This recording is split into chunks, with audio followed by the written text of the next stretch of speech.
Hey guys, do you want to stop side button summon Siri? Or pressing side button restart not working? No worrying. Follow my easy steps to disable the power button to activate Siri. Before getting started, you can also watch my video on how to activate Siri without pressing the side button. So let's get started today's video and turn off the side button to activate Siri. So first of all, open the Settings app on your iPhone and scroll the screen to Apple Intelligence and Siri. In my case, the setting is AI and Siri, but in your case, it may be Siri and Search. So click on it. Now on this screen, tapping on Talk and type to Siri.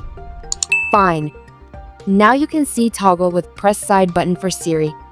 So if this toggle is green, then turn it to the left side to disable it now. Let's test the power button. So long press the lock button. Nothing happens with the power button. So guys, your work is done. If you want this setting enabled in the future, follow the same steps again and toggle the switch green next to press side button for Siri. Afterward, long press the side button so Siri will come on the Siri. Found this trick helpful? Please let me know in the comment below. Also, subscribe to my channel and tap on the bell icon to get valuable daily videos on your phone.